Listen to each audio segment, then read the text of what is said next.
ഈ ബ്രഹ്മവിദ്യ നൽകുന്ന കരുത്ത് നമ്മൾ രണ്ടു പേർക്കും ഒന്നിച്ചുണ്ടാവട്ടെ. ഇവിടെയൊക്കെ നോക്കൂ, ഒന്നിച്ചെന്നുള്ള ചിന്തയാണ് ഏറ്റവും പ്രകാശിച്ച് കാണുന്നത്. ഞാനൊന്ന് വേറെ നീയൊന്ന് വേറെ എന്നല്ല.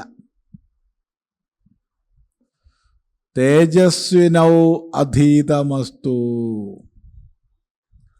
തേജസ്വിനാവധീതമസ്തു എന്നുള്ളത് മുറിച്ചാൽ തേജസ്വി നൗ അധീതം അസ്തു, അല്ലെങ്കിൽ തേജസ്വിനൗ അധീതമസ്തു.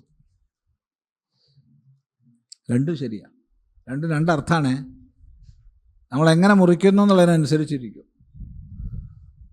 ആദ്യം നമുക്ക് തേജസ്വി നൗ അധീതം അസ്തു എന്നുള്ളത് എടുക്കാം. നൗ നമ്മൾ രണ്ടുപേരാൽ പഠിക്കപ്പെട്ടത് തേജസ്വി അസ്തു. അധീതം എന്ന് പറഞ്ഞാൽ പഠിക്കപ്പെട്ടത്, അധ്യയനം ചെയ്യപ്പെട്ടത്. അധിപൂർവകമായ ഇണുഗതൗ എന്നുള്ളതിന് പഠിക്കുക എന്നുള്ള അർത്ഥമാണ് വരിക. അപ്പം അധീതം എന്ന് പറഞ്ഞാൽ പഠിക്കപ്പെട്ടത്. അപ്പം നമ്മളാൽ പഠിക്കപ്പെട്ടത് തേജസ്വിയായി തീരട്ടെ. നമ്മൾ രണ്ടുപേരാലും പഠിക്കപ്പെട്ടത്, ഞാനും പഠിച്ചു, നീ ഇപ്പോൾ പഠിക്കുന്നു. അപ്പം നമ്മൾ രണ്ടുപേരും പഠിക്കുന്നത് തേജസ്വി ആയിരിക്കണം. അറിവ് എപ്പോഴും തേജസ്വി ആയിരിക്കണം. അപ്പോൾ തോന്നിയിരുന്നു കേട്ടോ എന്ന് ഇപ്പോൾ തോന്നിയിട്ട് കാര്യമുണ്ടോ? ഉണ്ടോ? വല്ല പറയാം. അപ്പോൾ തോന്നാമായിരുന്നു കേട്ടോ. ഇപ്പോൾ തോന്നിയിട്ട് പ്രയോജനമില്ല. വെള്ളത്തിലേക്ക് ചാടണ്ടായിരുന്നു. എല്ലാം കൂടി ചാടി മുങ്ങി വെള്ളം കുടിച്ച് ആരോ പിടിച്ച് കയറ്റി കരക്കെത്തി നാണക്കേടുമായി ചത്തുമില്ല, വെള്ളവും കുടിച്ചു. ഇപ്പോഴാണ് തോന്നണത് എന്ത് വേണ്ടിയില്ലായിരുന്നു. അപ്പം അപ്പം ആലോചിക്കണ്ടേ? ആലോചിച്ച് പല കാര്യം. ഓരോന്നും തോന്നേണ്ട സമയത്ത് തോന്നണം. സമയം മാറി തോന്നിയിട്ട് ഒരു പ്രയോജനമില്ല. അപ്പം സമയത്ത് വേണ്ടതുപോലെ പ്രകാശിക്കണമെങ്കിൽ അറിവ് എപ്പോഴും തേജസ്വി ആയിരിക്കണം, നല്ല തേജസ്വി ആയിരിക്കണം. അപ്പം നമ്മൾ രണ്ടുപേരാലും പഠിക്കപ്പെട്ടത് തേജസ്വി ആയിരിക്കണം. വ്യക്തമാണല്ലോ? എന്നാൽ വേറെ അർത്ഥം പറയാം. വ്യക്തമാണെങ്കിൽ വേറെ അർത്ഥം പറയാം. തേജസ്വിനൗ അധീതമസ്തു. തേജസ്വികളായ നമ്മൾ രണ്ടുപേരാലും പഠിക്കപ്പെട്ടതാകട്ടെ. തേജസ്വികളായ നമ്മൾ രണ്ടുപേരാലും, ദ്വിവചനമാണ് അവിടെ. സംസ്കൃത ഭാഷയുടെ ഏറ്റവും വലിയൊരു സൗന്ദര്യത്തിൽപ്പെട്ടതാണ് ദ്വിവചനം. സംസ്കൃതത്തിന് മാത്രമല്ല അതുള്ളത്, പല പ്രാചീന ഭാഷകൾക്കും ഉണ്ട്. അറബിയിലുണ്ടോ? ഗ്രീക്കിൽ എന്തായാലും ഉണ്ട്. ഗ്രീക്കിലുണ്ട്, അറബിയിലുണ്ടെന്ന് തോന്നുന്നു ദ്വിവചനം. അറിയില്ല കേട്ടോ. എന്തായാലും സംസ്കൃതത്തിലുണ്ട്. അതതിൻ്റെ സൗന്ദര്യമാണ്.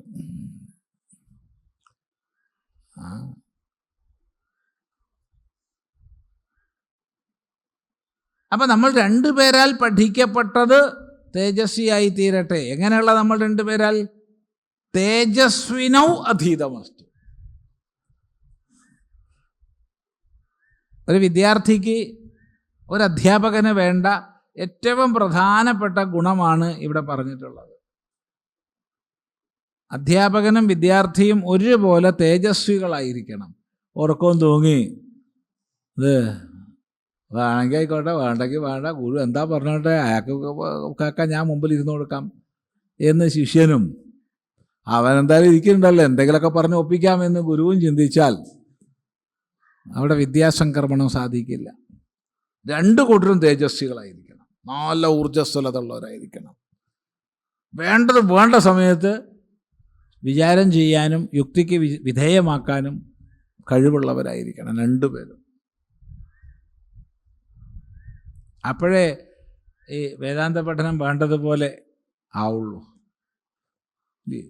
അതെ, അയാൾ എന്താ പറഞ്ഞാൽ അത് ശരി തന്നെ എന്ന് പറഞ്ഞിട്ട് കാര്യമില്ല. യുക്തിപൂർവ്വം വിചാരം ചെയ്യണം, ചോദ്യങ്ങളെ ചോദിക്കണം, ഉത്തരങ്ങൾ നേടണം. അറിയില്ലെങ്കിൽ എന്ത് ചെയ്യണം? രണ്ടാക്കും ഒന്നിച്ചു കൂടി കൂടുതൽ അറിവുള്ള ആളെടുത്ത് പോകണം. യാതൊരു മടി ആവശ്യമില്ല. അയാൾക്കും അറിയില്ല വെച്ചാൽ അയാൾ വരെ കൂടെ കൂടും. ഇത് വെറുതെ പറഞ്ഞല്ല. ഉപനിഷത്തിൽ, ഛാന്തോഗ്യം തുടങ്ങിയവയിൽ ധാരാളം സന്ദർഭങ്ങളുണ്ട് ഇങ്ങനെ. എന്നിട്ട് കൂടുതൽ അറിവുള്ള ആളെടുത്ത് പോകും. എന്തായാലും ഉത്തരം കിട്ടിയേ മടങ്ങൂ. അതാണ് തേജസ്വിയുടെ സ്വഭാവം.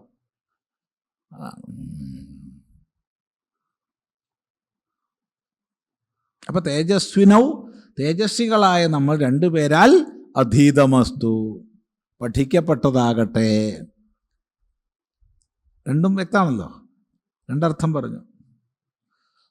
മാ വിദ്യുഷാവഹൈ, നമ്മൾ രണ്ടു പേർക്കിടയ്ക്ക് വിദ്വേഷമുണ്ടാവരുതേ. നമ്മൾ രണ്ടു പേർക്കിടയ്ക്ക് വിദ്വേഷമുണ്ടാവരുതേ. ഒരു കാരണവശാൽ ഒരിക്കലും വിദ്വേഷം ഉണ്ടാവരുത്. ആശയങ്ങൾ നമുക്ക് ഭിന്നങ്ങളാവാം, അതിനു മുകളിൽ നമുക്ക് തർക്കിക്കാം. ഗുരു പറഞ്ഞത് അതേപടി ശിഷ്യൻ കണ്ണും പൂട്ടി വിഴുങ്ങേണ്ട ആവശ്യമൊന്നുമില്ല. തൻ്റെ എതിർപ്പുകളുണ്ടെങ്കിൽ രേഖപ്പെടുത്താം. അനുകൂല പ്രതികൂലങ്ങളെ വെച്ചുകൊണ്ട് തർക്കങ്ങൾ ചെയ്യാം. പക്ഷേ ഒരിക്കലും വിദ്വേഷം ഉണ്ടാവരുത്. ആശയപരമായ എത്ര ഏറ്റുമുട്ടൽ വന്നാലും വ്യക്തിയെ വിരോധിക്കാൻ പാടില്ല.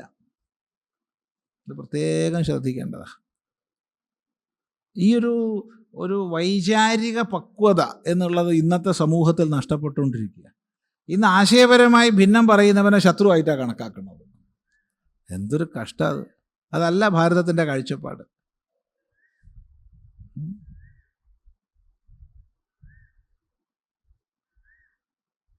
ഒരിക്കലും നമ്മൾ മറക്കരുത്.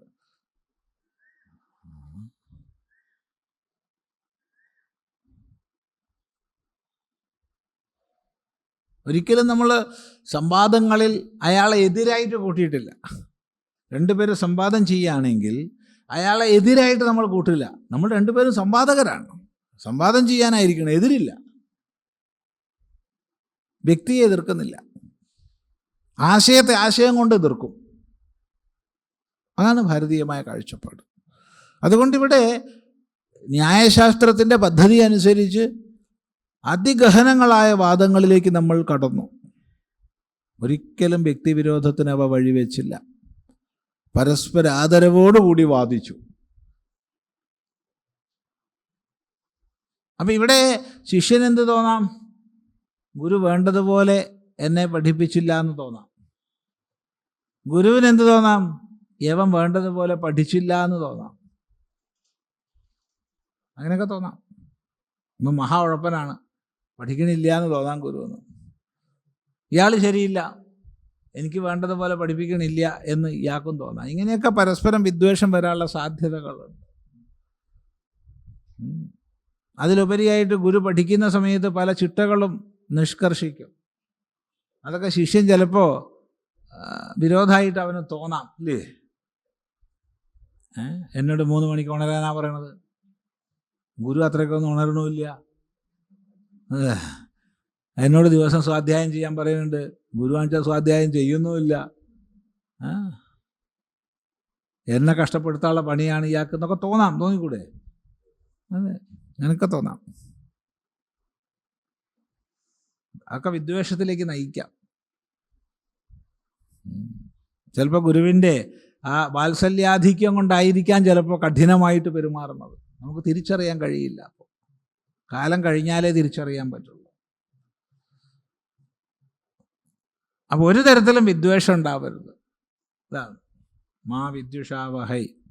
ഓം, വീണ്ടും ഓങ്കാരം ഉച്ചരിച്ചു. ശാന്തിഹി ശാന്തിഹി ശാന്തിഹി. നമ്മുടെ ജീവിതത്തിൽ സാമാന്യമായി എത്ര തരം ദുഃഖങ്ങളുണ്ടെന്ന് ചോദിച്ചാൽ എണ്ണി പറയാൻ സാധ്യമല്ല. ഓരോരുത്തർക്കും ആയിരക്കണക്കിന് ദുഃഖങ്ങളുണ്ടാവും, ഇല്ലേ? എത്രയുണ്ടാവാന്ന് കണക്കില്ല. ചിലതുണ്ടെങ്കിൽ ദുഃഖം, ചിലത് ഇല്ലെങ്കിൽ ദുഃഖം. എനിക്കാണ് കുട്ടികൾ ഉണ്ടായിട്ട് ദുഃഖം, കുട്ടികളില്ലാത്തവർക്ക് ഇല്ലാത്തതിൻ്റെ ദുഃഖം, ഉണ്ടായവർക്കോ ഉണ്ടായതിൻ്റെ ദുഃഖം. ഒക്കെ പ്രശ്നമാകെ, ഇല്ലേ? അങ്ങനെയല്ലേ ലോകത്ത്? അല്ല, അങ്ങനെയാണ്. ഒരാൾ കല്യാണം കഴിയാത്ത ദുഃഖം, മറ്റേ ആൾക്ക് കല്യാണം കഴിഞ്ഞ ദുഃഖം. അതെ.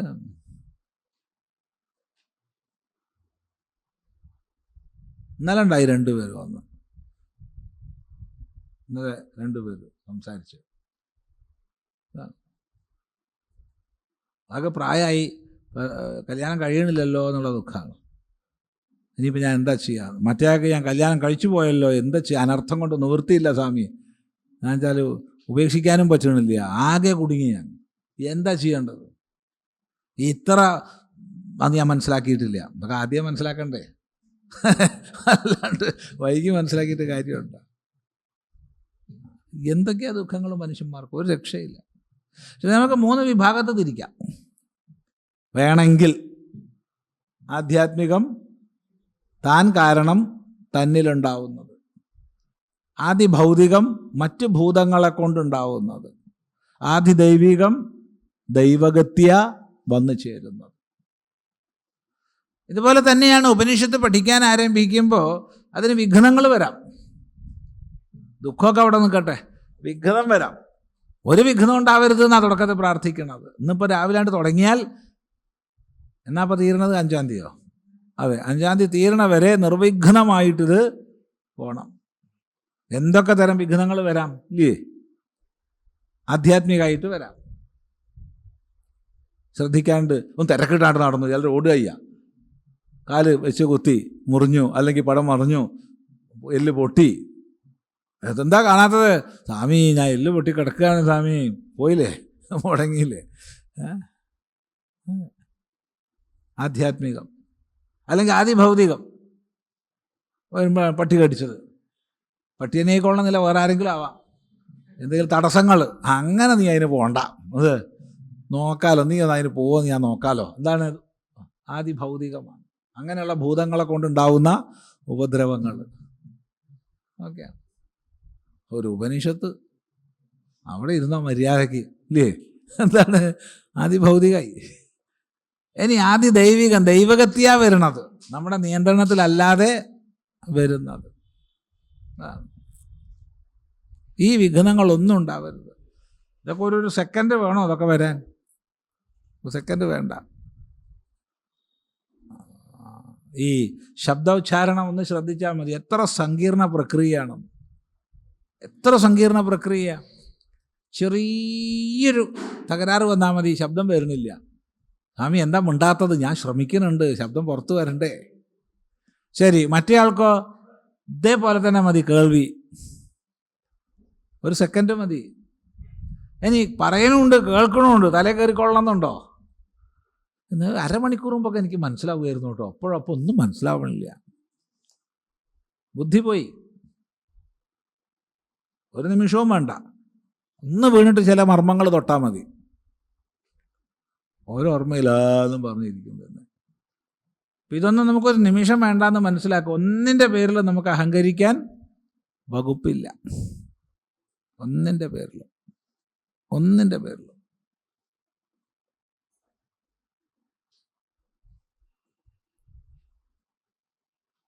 അപ്പോൾ ഉപനിഷത്ത് മുടങ്ങിപ്പോവും. അത് വയ്യ, നിർവിഘ്നം ഇത് പരിസമാപിക്കണം.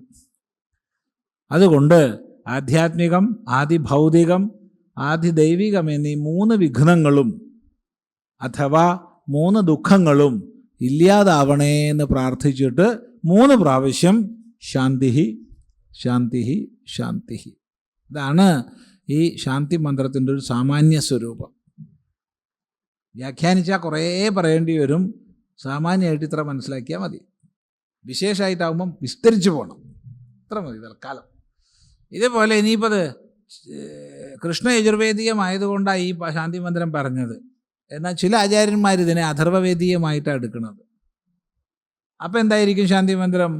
ഓം, വീണ്ടും പറയുന്നില്ല, അത് തന്നെ, ഭദ്രം കർണേഭിശൃണുയാമദേവാഹ, ഭദ്രം പശ്യേമക്ഷഭിർയജത്രാഹ, സ്ഥിരൈഃ അംഗൈഃ തുഷ്ടുവാംസഃ തനൂഭിഃ വ്യശേമ ദേവഹിതം യദായുഃ. സ്വസ്തി നഃ ഇന്ദ്രഃ വൃദ്ധശ്രവാഃ, സ്വസ്തി നഃ പൂഷാ വിശ്വവേദാഃ, സ്വസ്തി നഃ താർക്ഷ്യഃ അരിഷ്ടനേമി, സ്വസ്തി നഃ ബൃഹസ്പതിഃ ദദ്ധാതു.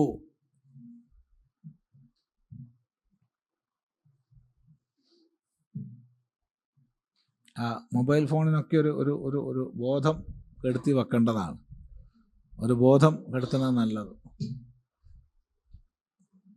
ബോധമുള്ളതാണ് നമുക്ക് നല്ലത്. പക്ഷെ മൊബൈൽ ഫോണിന് ബോധം ഇല്ലാത്തതാണ് ഇത് കഴിയണ വരെ നല്ലത്. ഈ വേറെയും പനിയൊന്നും വേണ്ട. ചിലത് ശബ്ദമില്ലാണ്ട് ഇങ്ങനെ പറക്കണ പോലെയൊക്കെ ആക്കി വെക്കും. അതായാലും ഉപദ്രവം തന്നെയാണ്. കുറച്ച് ഉച്ച വരെ ഇപ്പം അതില്ലെങ്കിൽ ഒരു കുഴപ്പം വരാൻ പോകുന്നില്ല. മൊബൈൽ ഫോൺ കൊണ്ട് ഒരുപാട് ഗുണങ്ങളുണ്ട്, ഒരുപാട് ദോഷങ്ങളും ഉണ്ട്, രണ്ടുമുണ്ട്. നമ്മളിതിന് പലപ്പോഴും ഒരാൾ വീട്ടിൽ നിന്ന് പുറപ്പെട്ടാൽ എവിടെ എത്തി എടാ ഞാനിപ്പോൾ അങ്ങോട്ട് പുറപ്പെട്ടാൽ അവിടെ എത്തിക്കൊള്ളില്ലേ? ഒരു 10 പ്രാവശ്യമെങ്കിലും വിളിച്ച് ശല്യപ്പെടുത്തു. ഡ്രൈവ് ചെയ്യുന്ന ആൾക്കാരാണെച്ചാൽ പോലും വിളിക്കും, എന്നിട്ട് അപകടം പറ്റിക്കണം. ആലോചിച്ച് നോക്കുക. ഇരിക്കട്ടെ, അപ്പോൾ തൽക്കാലം ബോധം കെടുത്തി വയ്ക്കാം. ഇവിടെ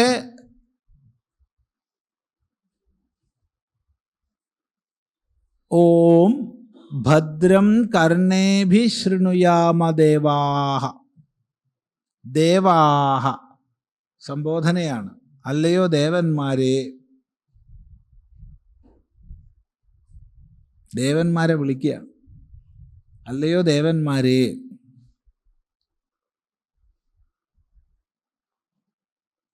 ആരാ ദേവന്മാര്? ദ്യോതിപ്പിക്കുന്നവർ, പ്രകാശിപ്പിക്കുന്നവർ. ഈ സമഷ്ടിയിൽ അഗ്നി മുതൽക്ക് അഗ്നി, വായു, സൂര്യൻ, ചന്ദ്രൻ, ജലം എന്ന് പറയുമ്പോൾ ജലത്തിൻ്റെ അധിഷ്ഠാതൃ ദേവത, അങ്ങനെ വരും. അങ്ങനെ ലക്ഷക്കണക്കിന് ദേവതകളുണ്ട് ഈ പ്രപഞ്ചത്തിലേക്ക് നോക്കിയാൽ. ഇനി അവിടെ നിന്ന് ഇറങ്ങി തന്നിലേക്ക് നോക്കിയാലോ? കണ്ണ്, ചെവി, മൂക്ക്, നാക്ക്, ത്വക്ക്, മനസ്സ്, ബുദ്ധി, എത്ര ദേവതകളാ! ഇവരൊക്കെ കൂടിയല്ലേ നമ്മളെ പ്രകാശിപ്പിക്കുന്നത്. അപ്പം അല്ലയോ ദേവന്മാരെ, ഭദ്രം കർണേഭിഹി ശൃണുയാമോ. കർണേഭിഹി ചെവികളെ കൊണ്ട്. 2 ചെവിയല്ലേ ഉള്ളൂ, പിന്നെ എന്തിനാ ബഹുവചനം പറഞ്ഞത്? മറുപടി ഇവിടെ ഗുരുവും ശിഷ്യനും ഒന്നിച്ച് പ്രാർത്ഥിക്കുക. അപ്പം 4 ചെവിയുണ്ട്. നമ്മൾ ഒന്നിച്ച് പറയുകയാണെങ്കിലോ, അവിടെ ശൃണുയാമ എന്നുള്ളത് ബഹുവചനമാണ്. അപ്പം അനേകം പേര് ഒത്തൊരുമിച്ച് പ്രാർത്ഥിക്കുക. അല്ലയോ ദേവന്മാരെ, സകലത്തെയും പ്രകാശിപ്പിക്കുന്നവരെ, ഞങ്ങൾ ചെവികളെ കൊണ്ട് ഭദ്രമായത് കേൾക്കണമേ. നല്ലൊരു പ്രാർത്ഥനയാട്ടോ. ഞങ്ങളുടെ ചെവികളെ കൊണ്ട് ഭദ്രമായത് കേൾക്കണമേ, മംഗളമായത് കേൾക്കണമേ. അധികം ഇപ്പോൾ കേൾക്കണത് അമംഗള. അതെ, അയ്യോ വാർത്തകളൊന്നും കേൾക്കാൻ വയ്യ എന്നുള്ള അവസ്ഥയായിട്ടുണ്ട്.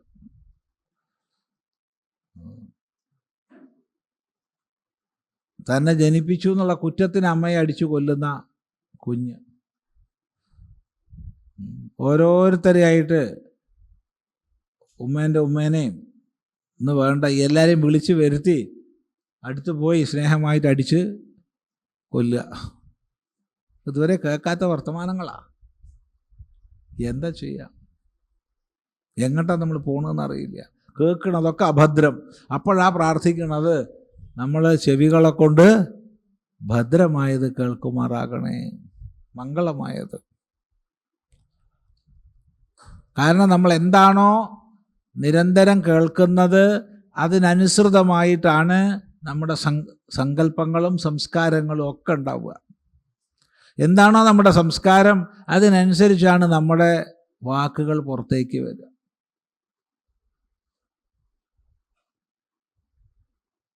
ആ പുറത്ത് വരുന്ന വാക്കുകൾ വീണ്ടും നമ്മുടെ മനസ്സിനെയും മറ്റും സ്വാധീനിക്കും.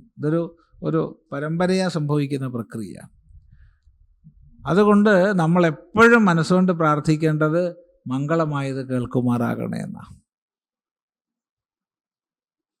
അതെപ്പോഴും ശ്രദ്ധിക്കണം. ഏത് കൂട്ടുകെട്ടിലാണോ നമ്മൾ ജീവിക്കണത്, ഏത് തരം വാക്കുകളാണോ കേൾക്കുന്നത്, അതിനനുസരിച്ച് നമ്മുടെ സംസ്കാരം രൂപപ്പെടും. വളരെ ആശ്ചര്യമായിട്ട് ചിലപ്പോൾ തോന്നാറുണ്ട്. കാരണം സാമാന്യം ശാസ്ത്രബോധമുള്ളവർ, ഭാഷാജ്ഞാനമുള്ളവർ, അങ്ങനെയുള്ള പലരും തന്നെ നമുക്ക് അവരെ വായെന്ന് ഇങ്ങനത്തെ വാക്ക് വരുമോ എന്ന് സംശയിക്കുന്ന തരം വാക്കുകൾ പറയുന്ന അവസ്ഥ ഉണ്ടാവുന്നുണ്ട്. അത് കാരണം ഇന്നത്തെ ഈ നവീന സമൂഹ മാധ്യമങ്ങളിൽ ഉപയോഗിക്കുന്ന ഭാഷകൾ അറിയാതെ നമ്മളും അങ്ങ് ഏറ്റെടുക്കുക, വിക്കല പദപ്രയോഗങ്ങൾ. അതുകൊണ്ട് അതിലൊന്നും പ്രവർത്തിക്കേണ്ടെന്നല്ല പറഞ്ഞത്. അതിൽ നമ്മുടെ സ്വാധീനം ഉണ്ടാക്കിയെടുക്കൂ, അതിൻ്റെ സ്വാധീനം നമ്മൾ സ്വീകരിക്കാതിരിക്കൂ. വളരെ വികല പദപ്രയോഗങ്ങൾ, വലിയ കഷ്ടമാണ്.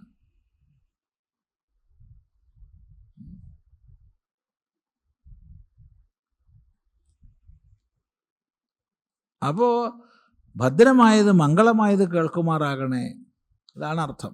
ദേവന്മാരോട് പ്രാർത്ഥിക്കുക. ഇനി വേണമെങ്കിൽ വേറൊരു കുറച്ചും കൂടി ഉയർന്ന അർത്ഥം പറയാം. നമ്മൾ എന്ത് കേൾക്കണുണ്ടോ അത് ഭദ്രമാണെന്ന് നമുക്ക് തോന്നണം. അത് മതിയല്ലോ, ഇല്ലേ?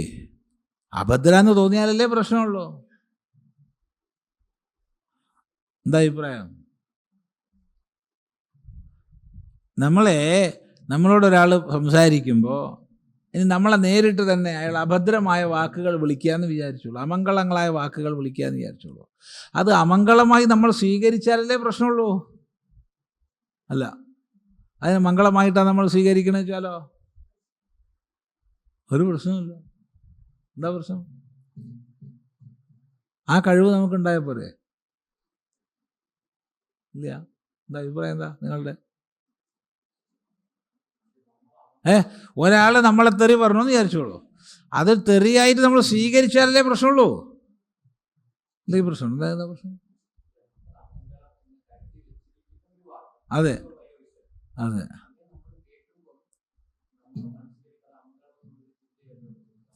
അതേ കൊണ്ടുവരുള്ളൂ. അതൊന്ന് പരിശീലനം കൊണ്ട് അങ്ങനെ അല്ലാതാക്കി എടുത്തൂടെ?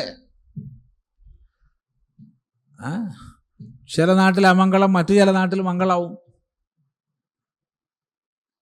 ഈ ഏറ്റവും എന്താ പറയേണ്ടത്, ഭവ്യമായ വേദാന്തം അച്ചടിക്കുന്ന അതേ അക്ഷരങ്ങളെ കൊണ്ട് തന്നെയാണ് മറ്റേത് തെറിവാക്കും അടിക്കണത്. എല്ലാം സരസ്വതിയുടെ സ്വരൂപം തന്നെയാണ്. അല്ല, അതെ. അത് ചില പ്രകാരം വിന്യസിച്ചപ്പോൾ ചിലതായി, ചില പ്രകാരം വിന്യസിച്ചപ്പോൾ വേറെ ചിലത്. ഇപ്പം നേരത്തെ കൈവല്യോപനിഷത്തും വൈകല്യോപനിഷത്തും പറഞ്ഞ പോലെയാണ്. അത് അങ്ങോട്ടും ഇങ്ങോട്ടും അതിങ്ങോട്ട് മനസ്സിലാക്കിയാൽ മതി, എന്നാ കുഴപ്പമില്ല.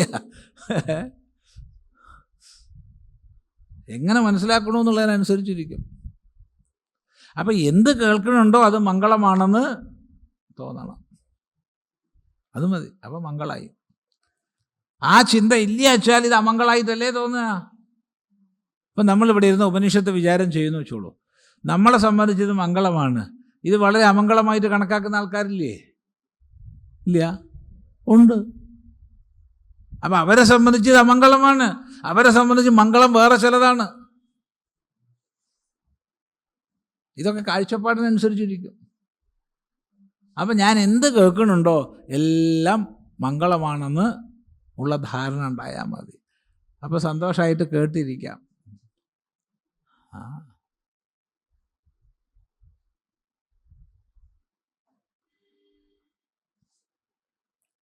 എങ്കിൽ രണ്ടാമത്തേലേക്ക് കിടക്കാം.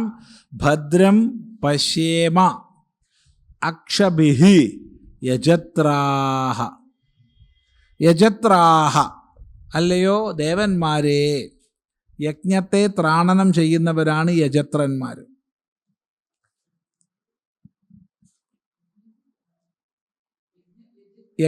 യജ് യജ്ഞ സൂചിയാണ്. യജ്ഞത്തെ ത്രാണനം ചെയ്യുന്നവർ, രക്ഷിക്കുന്നവർ, യജ്ഞത്തെ രക്ഷിക്കുന്നവർ യജത്രന്മാർ, ദേവന്മാർ. ഭോ ദേവാഹ അല്ലയോ ദേവന്മാരെ, യജത്രാഹ വയം നമ്മൾ അക്ഷഭിഹി കണ്ണുകളെ കൊണ്ട് ഭദ്രം പശ്യേമ ഭദ്രമായത് മംഗളമായത് കാണുമാറാകണേ.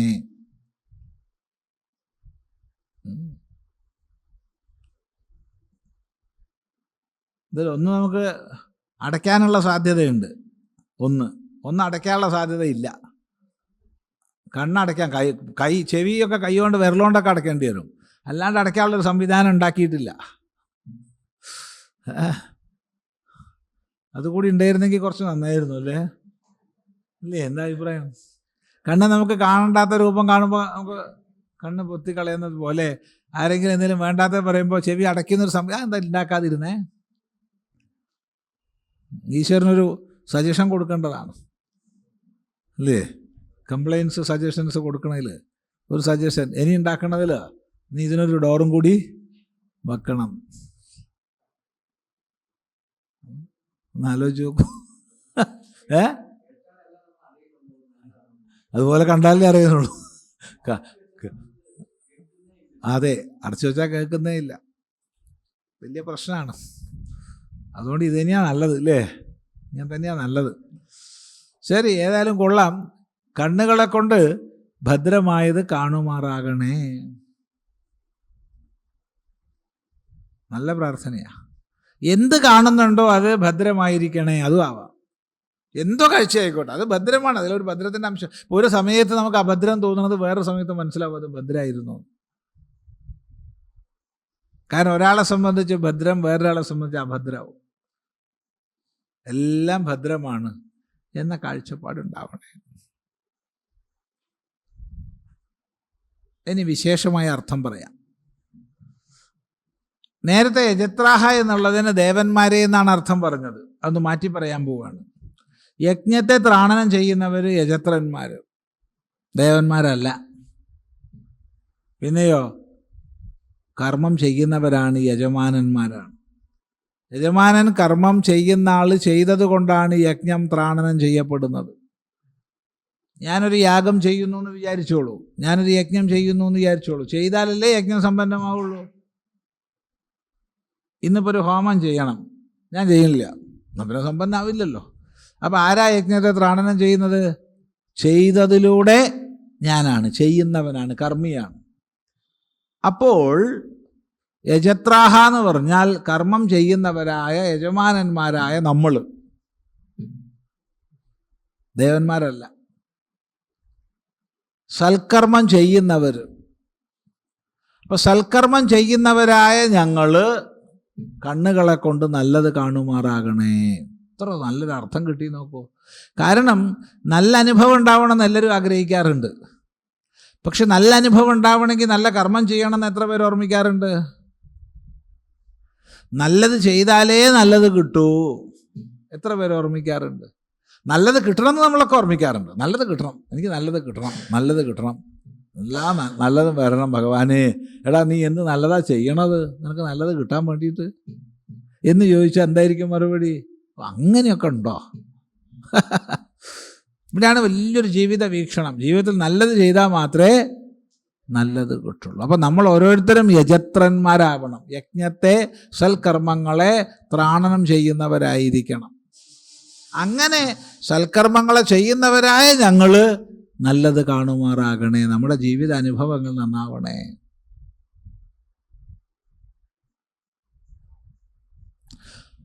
സ്ഥിരൈഹി അംഗൈഹി തുഷ്ടുവാംസഃ തനൂഭിഹി വ്യശേമ ദേവഹിതം യദായുഹു. ദേവഹിതം യദായുഹു പല രീതിയിൽ അർത്ഥം പറയാട്ടോ. ഓരോന്ന് പറയുമ്പോൾ നോട്ട് ചെയ്ത് വെച്ചോളൂ, കാരണം പിന്നെ പറയുക വേറെ ജാതിയാ. ദേവഹിതമായിട്ട് യാതൊരായുസ്സുണ്ടോ? നമുക്ക് എത്ര കാലം ആയുസ് ഉണ്ടാവും? ആർക്കെങ്കിലും പറയാൻ പറ്റുമോ? ഇല്ല. ഇപ്പം പറഞ്ഞുകൊണ്ടിരിക്കുമ്പം കാറ്റ് പോവാം, കേട്ടുകൊണ്ടിരിക്കുമ്പം കാറ്റ് പോവാം, ഒക്കെ സംഭവിക്കാം ഇല്ലേ? അതെ. എപ്പോഴാണ് നമ്മളൊക്കെ കാറ്റ് പോകാമെന്ന് ആർക്കും പറയാൻ പറ്റില്ല. എത്ര ആയുസ് നമുക്കുണ്ട് എന്ന് പറയാൻ പറ്റില്ല. ഒരു 70 വയസ്സുള്ള ഒരാൾ 14 കൊല്ലം ജീവിക്കുന്നു വിചാരിച്ചോളൂ. 10 വയസ്സുള്ള കുട്ടി 2 കൊല്ലം കൂടി ജീവിക്കുന്നു വിചാരിച്ചോളൂ. ആർക്കാ ആയുസ് കൂടുതൽ? നമ്മൾ സാധാരണ പറയുക 10 വയസ്സുള്ള കുട്ടിക്കാണ് ഇനി ആയുസ് കൂടുതൽ, മറ്റോ മരിക്കാനായി എന്നാ പറയുക. തെറ്റ്. ഇവന് 2 കൊല്ലം കൂടിയേ ഉള്ളൂ, മറ്റേ ഇനിയുണ്ട് 14 കൊല്ലം പറയാൻ ആർക്കും പറയാൻ പറ്റില്ല. പ്രായമൊന്നും ഇവിടെ ഇല്ല. എന്ത് പ്രാരബ്ധമാണോ കൊണ്ടുവന്നിട്ടുള്ളത് അതിനനുസരിച്ചിരിക്കും. അപ്പോൾ ദേവഹിതമായിരിക്കുന്ന യാതൊരായുസ്സുണ്ടോ അത് ദേവഹിതം യദായുഹു തത് സ്ഥിരൈഹി അംഗൈഹി തുഷ്ടുവംസഃ ദശേമ. സ്ഥിരങ്ങളായ അംഗങ്ങളെ കൊണ്ട് സ്തുതിക്കുന്നവരായി ചെലവഴിക്കുന്നവരാകണം നമ്മൾ. ദശേമ എന്ന് പറഞ്ഞാൽ നീക്കുന്നവർ, ചെലവഴിക്കുന്നവർ. അപ്പം നമ്മുടെ അംഗങ്ങളൊക്കെ സ്ഥിരങ്ങളായിരിക്കണം, അസ്ഥിരാവരുത്. എന്തെങ്കിലും രോഗങ്ങൾ വന്നു കഴിഞ്ഞാൽ നമ്മുടെയൊക്കെ അംഗങ്ങൾ അസ്ഥിരായി പോകും, ബലം ഇല്ലാണ്ടായി പോകും. കണ്ണ് അസ്ഥിരമാവരുത്, ചെവി അസ്ഥിരമാവരുത്, മൂക്ക് അസ്ഥിരാവരുത്. എല്ലാം നല്ല കരുത്തോടു കൂടി പ്രവർത്തിക്കണം, രോഗരഹിതമായിരിക്കണം. അത് മുഖ്യമാണ്. അപ്പം സ്ഥിരങ്ങളായ അംഗങ്ങളെ കൊണ്ട് എൻ്റെ ദേഹാംഗങ്ങൾ മുഴുവൻ സ്ഥിരങ്ങളാവണം. ജ്ഞാനേന്ദ്രിയങ്ങൾ, കർമ്മേന്ദ്രിയങ്ങൾ, മറ്റ് അവയവങ്ങളൊക്കെ സ്ഥിരങ്ങളാവണം. അങ്ങനെയുള്ള അംഗങ്ങളെ കൊണ്ട് തുഷ്ടുവാംസഃ സ്തുതി ചെയ്യുന്നവരായ തുഷ്ടുവാംസഃ സ്തുതി ചെയ്യുന്നവരായ ഞങ്ങൾ ദശേമ ജീവിതം നീക്കാൻ സാധിക്കണം. എത്ര കാലം? ദേവഹിതമായ ആയുസ് എത്ര ഉണ്ടോ അത്ര കാലം. അപ്പം എത്ര കാലം ജീവിക്കുന്നുണ്ടോ അത്ര കാലം ആരോഗ്യത്തോടു കൂടിയിരിക്കണം. പോരാ, ആരോഗ്യത്തോടു കൂടി ഇരുന്ന് ദേവകാര്യങ്ങൾ, സൽക്കാര്യങ്ങൾ ചെയ്യാൻ സാധിക്കണം. അതാണ്, അത് നല്ല പ്രാർത്ഥനയാണ്. ഇത്ര കൊല്ലം ജീവിക്കണം എന്നല്ല, എത്ര കൊല്ലം ജീവിക്കണുണ്ടോ അത്രയും കാലം. ഒന്ന്, രോഗരഹിതമായിട്ട് നല്ല ബലമുള്ളവരായിരിക്കണം നമ്മൾ. 2, ബലം എന്തിനു വേണ്ടിയിട്ടാ? സൽക്കർമ്മങ്ങൾ ചെയ്യാൻ വേണ്ടിയിട്ട്. എന്തൊരു നല്ല ജീവിത വീക്ഷണം നോക്കൂ. അഥവാ വേറൊരർത്ഥം പറയാം, സ്ഥിരൈഹി അംഗൈഹി തുഷ്ടുവാംസഃ വയം. സ്ഥിരങ്ങളായ അംഗങ്ങളോടുകൂടി സ്തുതിക്കുന്നവരായ ഞങ്ങൾ യദായുഹു യാതൊരായുസ് ഞങ്ങൾക്കുണ്ടോ അത് ദേവഹിതം വ്യശേമ ദേവഹിതം ചെയ്തുകൊണ്ട് ജീവിക്കാനിടയാവണം. എന്ത് ചെയ്യുന്നുണ്ടോ അതൊക്കെ ദേവഹിതമാവണം. ദേവന്മാർക്ക് ഹിതം ചെയ്തുകൊണ്ട് ജീവിക്കണം. കണ്ണിന് നല്ലത് ചെയ്യുക, ചെവിക്ക് നല്ലത് ചെയ്യുക.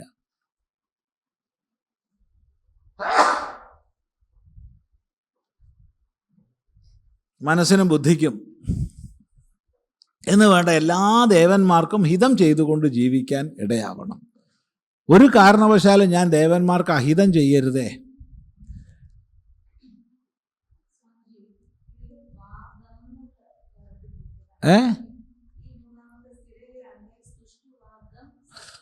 അത് പറയാം,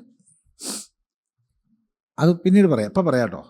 അപ്പം തുഷ്ടുവാംസഃ എന്നെടുത്താൽ മതി. തുഷ്ടുവാംസഃ, തുഷ്ടുവാംസഃ, തുഷ്ടുവൻ, തുഷ്ടുവാംസഃ, തുഷ്ടുവാംസൗ, തുഷ്ടുവാംസഃ എന്ന രൂപം വരിക.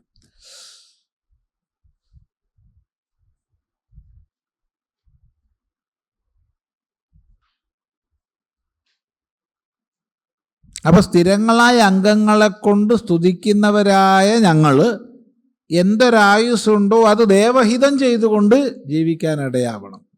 എന്ത് ചെയ്യണ്ടോ ദേവഹിതമായിരിക്കണം, ദേവാഹിതം ചെയ്യരുത്. ദേവന്മാർക്ക് അഹിതമായിട്ട് നമ്മളൊന്നും ചെയ്യരുത്. കണ്ണിന് ദോഷമായിട്ടുള്ള ചെയ്യുക, ചെവിക്ക് ദോഷമായിട്ടുള്ള ചെയ്യുക, മൂക്കിന് ദോഷമായിട്ടുള്ള ചെയ്യുക, മനസ്സിന് ദോഷമായിട്ടുള്ള ചെയ്യുക, ബുദ്ധിക്ക് ദോഷമായിട്ടുള്ള ചെയ്യുക, ഒരിക്കലും പാടില്ല. ഒക്കെ അധികം നമ്മൾ അങ്ങനെയാണ് ചെയ്യണത്, അല്ലേ? എന്താ അഭിപ്രായം? അതെ, ഓരോരുത്തർക്കും ദോഷമായിട്ടുള്ളതാണ് ചെയ്യണത്. ഒന്നും വേണ്ട, നമ്മൾ ഭക്ഷണം കഴിക്കണമെന്ന് നോക്കിയാൽ മതി. വയറിന് അഹിതമായിട്ടുള്ളതാണ് അധികം ആൾക്കാരും കഴിക്കുക. എന്താ? നാവിന് നല്ല ഇതുണ്ടാ, എന്നിട്ട് ഇത് കഴിച്ചതിനെ കൊണ്ടുള്ള ഉപദ്രവം. അതാണ് പലതും. ഇങ്ങനെ ഓരോന്നിനും ചില്ലാനം കൊടുത്ത് മേടിച്ചിട്ട് ബുദ്ധിയെ നശിപ്പിക്കുക. മദ്യപാനായാലും കൊള്ളാം, മയക്കുമരുന്നുകളായാലും കൊള്ളാം, ഒക്കെ അത് തന്നെയാണ്. അപ്പം എന്ത് ചെയ്യേണ്ട ദേവഹിതമായിരിക്കണം. അപ്പോൾ ദേവഹിതം ചെയ്തുകൊണ്ട് ജീവിക്കണം, സ്ഥിരങ്ങളായ അംഗങ്ങളെ കൊണ്ട് ജീവിക്കണം, പിന്നെ ആയുഷ്കാലം മുഴുവൻ നല്ലത് ചെയ്ത് ജീവിക്കണം. സ്ഥിരങ്ങളുമായിരിക്കണം അംഗങ്ങളൊക്കെ. ഒരിക്കലും രോഗങ്ങളൊക്കെ വന്ന് അസ്ഥിരായി പോകരുത്. അപ്പോഴാണ് ആ സംശയം വരുന്നത്. അവിടെ തുഷ്ടുവാംസഹ എന്നല്ല, തുഷ്ടുവാ ഗ സ എന്നാണ്. അത് ഈ വേദം സ്വരിച്ച് ചൊല്ലുമ്പോൾ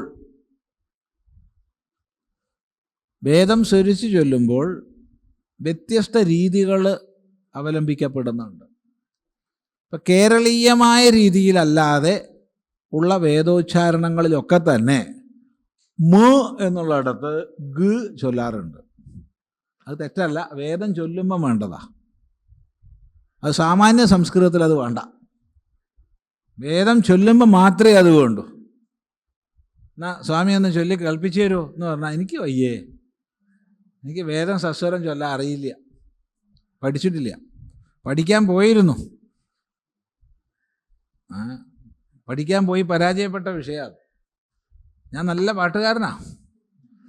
ഞാൻ ഏറ്റവും ബഹുമാനിക്കുന്ന പാട്ടുകാരനേക്കാൾ നന്നായിട്ട് ഞാൻ പാടും. ഞാൻ ഏറ്റവും ബഹുമാനിക്കുന്ന പാട്ടുകാരൻ ഇപ്പോൾ ഡോക്ടർ ബാലമുരളീകൃഷ്ണൻ പറഞ്ഞു എന്ന് വിചാരിച്ചോളൂ, അദ്ദേഹത്തെക്കാൾ നന്നായിട്ട് ഞാൻ പാടും. എന്നാൽ ഞാനായിട്ട് പുറത്ത് പാടിയാലുണ്ടല്ലോ, നിങ്ങൾക്ക് ഇവിടുന്ന് രക്ഷപ്പെടാൻ പറ്റൂല, അത്ര അപകടമായിരിക്കും. എല്ലാവർക്കും എല്ലാത്തിനും കഴിവുണ്ടാവില്ലല്ലോ. അതുപോലെ വേദം ചൊല്ലാനുള്ള കഴിവില്ല. പിന്നോട്ട് നോക്കിയിട്ടുമില്ല കേട്ടോ, ഇപ്പം ഉണ്ടോ ഇല്ലയോ എന്നൊന്നും അറിയില്ല, പക്ഷെ പഠിച്ചിട്ടില്ല. ചെറുപ്പത്തിൽ പഠിക്കാൻ പോയിരുന്നു. പഠിക്കാൻ പോയി പഠിപ്പിക്കണ ഗുരുനാഥൻ ഒരു ജാതി ചൊല്ലും, നമ്മൾ വേറെ ജാതി ചൊല്ലും. ഈ വിഷമായ അദ്ദേഹത്തിന്, പാവം, വളരെ കഷ്ടപ്പെട്ടു, എന്തിനായിട്ട് ശരിയായില്ല. അവസാനം നമുക്ക് നിർത്തുക, നീ ജീവിതത്തിൽ നന്നാവില്ലടാന്ന് അനുഗ്രഹിച്ചു. ജീവിതകാലത്ത് നീ നേരെ ആവില്ല. സന്തോഷം. അപ്പോൾ അതിൽ വേറെ പ്രശ്നം എന്താ വെച്ചാൽ, അദ്ദേഹം പഠിപ്പിക്കുന്നത് അദ്ദേഹത്തിൻ്റെ ഇഷ്ടത്തിനുമല്ല, ആശ്രമത്തിലെ വലിയ സ്വാമിജി പറഞ്ഞിട്ടാ. അപ്പോൾ പഠിപ്പിക്കൽ നിർത്തിയെന്ന് അറിയിച്ചാൽ പ്രശ്നമാവില്ലേ. അപ്പോൾ അദ്ദേഹം ഉപായം കണ്ടു, ഒരു കാര്യം ചെയ്യാം, വേദം പഠിക്കണ സമയം വരെ നീ അകത്ത് തുടയ്ക്കുക, എൻ്റെ വസ്ത്രമൊക്കെ അലക്കി തരിക, പാത്രമൊക്കെ കഴുകി വെക്കുക, മതി. എന്നിട്ട് പഠനം പൂർത്തിയാവുന്ന സമയമാകുമ്പോൾ പുറത്തേക്ക് പോയിക്കോ, പ്രശ്നം കഴിഞ്ഞില്ലേ. അങ്ങനെ ഞങ്ങൾക്ക് രണ്ടാക്കും ഗുണമായി. ഞാൻ പഠിത്തത്തിൽ നിന്ന് ഒഴിവാകുകയും ചെയ്തു, അദ്ദേഹത്തിൻ്റെ വസ്ത്രം അലക്കി കിട്ടുക, പാത്രം കഴുകി കിട്ടുക, മുറിയൊക്കെ വൃത്തിയായി കിട്ടുക, ഒക്കെ നന്നായി. രണ്ടുപേർക്കും ഗുണമായി. അതെ, തമാശയല്ല. അങ്ങനെ അദ്ദേഹം അനുഗ്രഹിച്ചു, നീ ജീവിതത്തിൽ നന്നാവാൻ പോകുന്നില്ല. അതിന് ശേഷമൊട്ട് പഠിക്കാൻ തോന്നിയിട്ടുമില്ല. അത് വേദം ചൊല്ലണവർക്കറിയാം. ഈ കൂട്ടത്തിൽ തന്നെ പലർക്കും ചൊല്ലാൻ അറിയണവരുണ്ട്. അവിടെ അനുനാസിക അനുസ്വാരത്തിൻ്റെ സ്ഥാനത്ത് കേരളീയമായ രീതിയിലില്ല, കേരളീയമായ രീതി അല്ലാത്ത വേദോച്ചാരണങ്ങളിലൊക്കെ ഗ ഉച്ചരിക്കാറുണ്ട്. അതറിയുന്നവരോട് കേട്ട് മനസ്സിലാക്കിക്കോളൂ. ഇവിടെ ആരെങ്കിലും ഉണ്ടോ ചൊല്ലാൻ അറിയുന്ന ആൾക്കാർ? ഉണ്ടെങ്കിൽ ചൊല്ലിക്കോളൂ. ആശ്രമത്തിൽ അവിടെ അന്തേവാസികൾ താമസിച്ച് പഠിക്കുമ്പോൾ വേദം ചൊല്ലിയിട്ട് ശിവാനന്ദ സ്വാമിനിയാണ് പഠിപ്പിക്കാറ്. അയാൾ പഠിച്ചിട്ടുണ്ട്, നമ്മൾ പഠിച്ചിട്ടില്ല. അതിലേക്കുള്ള അഭിരുചി ഇല്ല എന്ന് പറയണില്ല, കഴിവില്ല എന്നാളാ ശരി. അതുപോലെ തന്നെ ഒരു കൃതി കാണാതെ പഠിക്കാൻ ശ്രമിച്ചിട്ടുണ്ട്. ആകെ ജീവിതത്തിൽ ഒരു കൃതി കാണാതെ പഠിക്കാൻ ശ്രമിച്ചിട്ടുണ്ട്. അത് ഇന്നും കാണാതെ അറിയില്ല. 5 ശ്ലോകമേ ഉള്ളൂ ആകെ, കാശി പഞ്ചകം. അത് ഗംഗയുടെ തീരത്ത് ഇരുന്ന് അവിടുന്ന് തലകുത്തി മറിഞ്ഞ് കാണാതെ പഠിക്കണമെന്ന് ആഗ്രഹിച്ചു ചെയ്തതാ. അന്നും പഠിച്ചിട്ടില്ല, ഇന്നും പഠിച്ചിട്ടില്ല. അത് വായിച്ച് വ്യാഖ്യാനിക്കും. വേറെ ഒന്നും കാണാതെ പഠിക്കാൻ ശ്രമിച്ചിട്ടില്ല. അത് ശ്രമിച്ചു, കിട്ടിയിട്ടുമില്ല. അതൊക്കെ സത്യം തുറന്ന് പറയുക, തമാശയല്ല. അപ്പം അതുകൊണ്ട് അതാണ് ഈ ഗ വരുന്നത്. അതെങ്ങനെയാ അറിയുന്നവരോട് ചോദിച്ചോളൂ.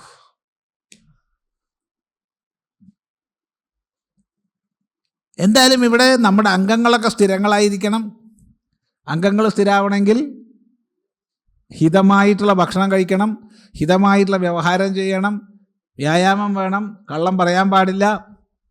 ഇതൊക്കെ പ്രധാനമാണ്. ഒക്കെ നമുക്ക് വിക്ഷോഭം ഉണ്ടാക്കി കഴിഞ്ഞാൽ ഒക്കെ രോഗകാരണമാവും. മറ്റൊരാൾക്ക് ഉപദ്രവമാവണത് ചെയ്ത് കഴിഞ്ഞാൽ നമുക്ക് സംഘർഷം ഉണ്ടാവില്ലേ? ഇല്ല. അപ്പോൾ ജീവിതത്തിൽ സദാചാരനിഷ്ഠമായി ജീവിക്കുക എന്നുള്ളതാണ് മുഖ്യം. അതാണ്. ഇല്ലെങ്കിൽ ഒക്കെ രോഗങ്ങൾ വരും, അസ്ഥിരാവും അംഗങ്ങൾ. നമ്മൾ എന്തെങ്കിലും ഒന്ന് അരുതെന്ന് തോന്നണത് ചെയ്താൽ തന്നെ നമുക്ക് അസ്ഥിരാവും. മറ്റൊരാളെ കാണുമ്പോൾ നമുക്കൊരു സങ്കോചം ഉണ്ടാവും, അസ്ഥിരാവും. അപ്പം നമ്മുടെ അംഗങ്ങൾ സ്ഥിരാവണം. 2, സ്തുതിക്കണം. അംഗങ്ങളെ കൊണ്ട് സ്തുതിക്കണം. നമ്മളെല്ലാ കരണങ്ങളെ കൊണ്ട് ഈശ്വരസ്തുതി ചെയ്യുന്നവരാകണം നമ്മൾ. കണ്ണുകൊണ്ട് നല്ലത് കാണുക, ചെവി കൊണ്ട് നല്ലത് കേൾക്കുക, വായോണ്ട് നല്ലത് പറയുക, കൈ കൊണ്ട് നല്ലത് ചെയ്യുക. അങ്ങനെ ജീവിക്കണം. വ്യക്തമായൊരു ജീവിത വീക്ഷണം ഇത്. അങ്ങനെ ആയുഷ്കാലം കഴിച്ചു കൂട്ടണം. എന്തൊരായുസ്സുണ്ടോ അത് അങ്ങനെയായിരിക്കണം. 2 അർത്ഥം. സ്വസ്തിന ഇന്ദ്രോ വൃദ്ധശ്രവാഹ. വൃദ്ധശ്രവാഹ വർദ്ധിച്ച കീർത്തിയോടുകൂടിയ ഇന്ദ്രൻ, ദേവരാജാവല്ലേ, നമുക്കെല്ലാം നല്ലത് വരട്ടെ. നമുക്കെല്ലാം നഹ, നമുക്ക്, സ്വസ്തി ദധാതു, നല്ലത് വരുത്തട്ടെ. എനിക്ക് നല്ലത് വരുത്തട്ടെ എന്നല്ല, നമുക്കെല്ലാം നല്ലത് വരുത്തട്ടെ. സ്വസ്തിന പൂഷാ വിശ്വവേദാഹ. വിശ്വവേദാഹ എല്ലാം അറിയുന്നവനായ പൂഷാവ് സൂര്യൻ, എല്ലാം അറിയുന്നവനായ സൂര്യൻ നമുക്കെല്ലാം നല്ലത് വരുത്തട്ടെ. പ്രകാശകനാണ് സൂര്യൻ. നമ്മുടെ വൈദികമായ കാഴ്ചപ്പാടനുസരിച്ച് ചതുർവേദവിത്താണ് സൂര്യൻ. 4 വേദം അറിയുന്ന ആളാണ് സൂര്യൻ. ബ്രഹ്മാവില്ലേന്ന് വെച്ചാൽ ബ്രഹ്മാവിനറിയാം, പക്ഷെ ബ്രഹ്മാവിന് ഋക്ക് അറിയുന്ന തല യജുസ് അറിയില്ല. യജുസ് അറിയണ തലയ്ക്ക് സാമ അറിയില്ല. 4 തലയാ, ഓരോ തലയ്ക്കും ഓരോന്നേ അറിയുള്ളൂ. അപ്പോൾ സൂര്യൻ അതല്ല, സൂര്യന് വേദം മുഴുവൻ അറിയാം.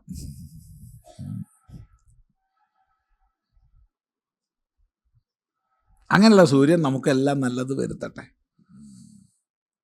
സ്വസ്തി നഹ താർക്ഷ്യ അരിഷ്ടനേമിഹി. എല്ലാ അരിഷ്ടങ്ങളെയും കഷ്ടപ്പാടുകളെയും ഇല്ലാതാക്കുന്നവനായ താർക്ഷ്യൻ ഗരുഡൻ നമുക്ക് നല്ലത് വരുത്തട്ടെ. സ്വസ്തി നഹ ബൃഹസ്പതി ദധാതു. ദേവഗുരുവായ ബൃഹസ്പതി നമുക്കെല്ലാം നല്ലത് വരുത്തട്ടെ. നമുക്കെല്ലാം, എനിക്ക് മാത്രമല്ല, നമുക്ക്. അവിടെ ബഹുവചനാണ്, പ്രത്യേകം ശ്രദ്ധിക്കുക, ദ്വിവചനമല്ല. സമസ്ത ലോകത്തിനും നന്മ വരുത്തട്ടെ. വീണ്ടും നേരത്തെ പറഞ്ഞ പോലെ ഓം ശാന്തി ശാന്തി ശാന്തി. ഇങ്ങനെയാണ് ഈ 2 ശാന്തി മന്ത്രങ്ങൾ. നല്ലപോലെ അനുസന്ധാനം ചെയ്യുക. എന്നിട്ട് നമുക്ക് അടുത്ത പ്രാവശ്യം ഇരിക്കുമ്പോൾ ഉപനിഷത്തിലേക്ക് കടക്കാം. ഓം. അപ്പോൾ ശാന്തി മന്ത്രം ഒന്ന് ചൊല്ലിയിട്ട് അവസാനിപ്പിക്കുക. ഓം സഹനാവവതു സഹനൗ ഭുനക്തു സഹ വീര്യങ്കരവാവഹൈ തേജസ്വിനാവധീതമസ്തു മാ വിദ്വിഷാവഹൈ. ഓം ശാന്തി ശാന്തി ശാന്തി. ഓം ഭദ്രം കർണേഭിഃ ശൃണുയാമ ദേവാഃ ഭദ്രം പശ്യേമാക്ഷഭിർയജത്രാഃ സ്ഥിരൈരംഗൈസ്തുഷ്ടവാംസസ്തനൂഭിർव्यसेम देवहितं यदायुः. स्वस्ति न इन्द्रो वृद्धश्रवाः स्वस्ति नः पूषा विश्ववेदाः स्वस्ति नः तार्क्ष्यो अरिष्टनेमि स्वस्ति नो बृहस्पतिर्दधातु. ओम शांति शांति शांति.